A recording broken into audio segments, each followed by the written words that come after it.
So I've been arguing this for a very long time, for over a decade. That right there. Here's the problem with religion, and the reason why it's so toxic to human beings. Human beings, as we are now, have a limited degree of perception. We are as blind as those people in Plato's cave allegory. Go check it out. So we have we're stuck in a present sense impression of everything. And then we have what we have perceived, because perception affects how you understood what you saw. That's just a part of it, because this is TikTok. I want to keep this short. But the issue with giving a man, a human being, a God that they neither hear nor see, nor have the kind of relationship in which one can work with that deity over time with the addition of sight and hearing. What you do is you give a man a void. You know, people always talked about that God-shaped hole since I know at least the 90s. And there's this God-shaped hole in all of us, and there was the whole song. The problem with Christianity is it gives man that God-shaped hole. Okay, people try to tell you that it is God, but it's Christianity that gives you the void. Call it the God box. And what that God box does, what Christians do and what religious people do with their God box, is into that box they stick bits and pieces of who and what they will worship. They define what their God is. They collect their stories of what they think occurred. And again, the whole perception thing comes into play, because things that people consider supernatural, I have a whole series on this. When you have a broader width and breadth of understanding about reality, you realize that things that humans think are spiritual are just normal, natural things going on in their environment. They just don't have the aptitude nor capacity to perceive them beyond them being shadows on a wall or noises at nighttime or disembodied voices, because they don't see. They see without seeing and they hear without hearing, but that's a longer TikTok. But the truth is that both, we're correct in that human beings create their God. You cannot, and that's what I was alluding to over in the other video, which is the starter dough has been infected by rocks and trash and debris. So that bread that we call Christianity, that we eat, that we call the body of Christ, is something that's very much so polluted. And I would argue that you're not going to be able to come up with a pristine version of Christianity. I would say at least not here in the Americas. Some people like to bring up the subject of Ethiopia. But look at what that Christianity is plagued by and infected with. And again, you see the problem is that you have a man who is given a void that he then has to fill when he's told, you need this God. And you pick up this book and you go read this book. Well, you cannot get away from misinterpretation of what you're reading or interpreting whatever you're reading in the Bible and the version and the book that you've chosen to read out of, because that's a whole other TikTok, dude.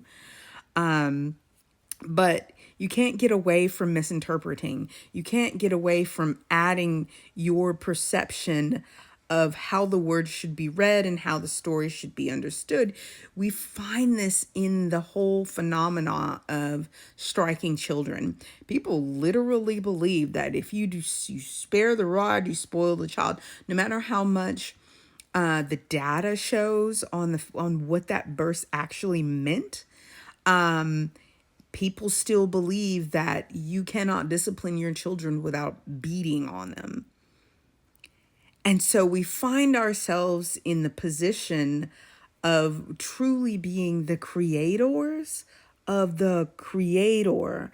And then over time, I'm not saying that things don't exist outside of the perception of humans, because humans, as I was saying earlier, are literally blind, and they are literally deaf.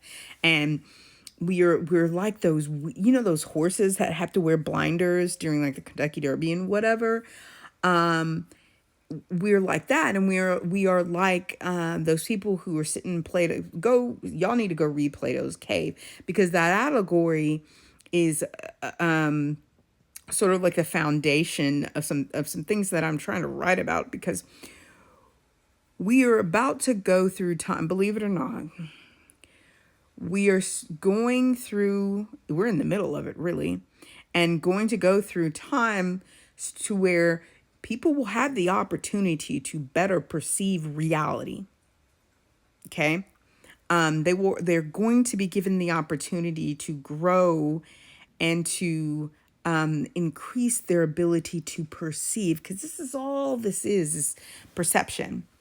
And what Lance Wallenow, Murillo, and whatever that other dude was, and all those other all those other grifters, prophets, PROFITSs, so mired in their supremacy that they literally don't realize that's what that is. Christian nationalism, supremacy, misogyny, patriarchy, dominionism, needing to take everything by force, and oh, by the way, the man has to be at the head of this taking. Okay. And after that, and really it's minimally melanated men are to be in control, but this is going long. I'll wrap it back around to the very beginning. Religion provides the void, and human beings fill that void. And you see in the world right now the Abrahamic religions tantruming, as they always do. You see the Christians being wrong once again about the tantruming that's going on, but you see people using their holy books and their beliefs about who and what their God is and what their God allows, which apparently is genocide of the innocent. And so people should clearly walk away from what we've been saying for the past couple of years, and I would say decades of it. Human beings, and I hate to say that religion is dangerous, and spirituality is good. It just, because for a lot of people it opens the doors into something that they can't control, which should really indicate to them that their religion is a means of controlling spirituality, which is something you don't have control over. The best thing that you can do is grow your ability to perceive. And the more that you can perceive, the more that you can sense and see, the more you start to come out of the lies that are perpetrated. Because we live in what I call the upside down, in a place of perpetual exploitation, to the extent that people have been brainwashed to believe that only a few people should be happy, able to afford all the things that they need, and that those few people should be able to hoard all the resources. It's why I've started talking about scarcity logic. It's a lie. So when people speak on that, we're all just really in a simulation.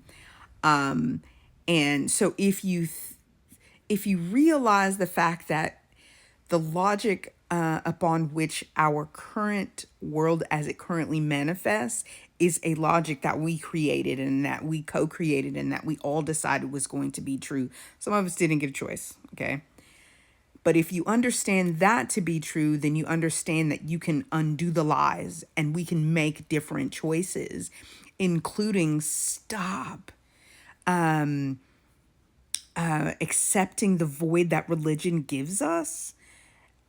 Because religion is just another form of control that men have found, however they found it. They found that control, and that control allows them to create their God, and that God authorize them to do all manner of evil.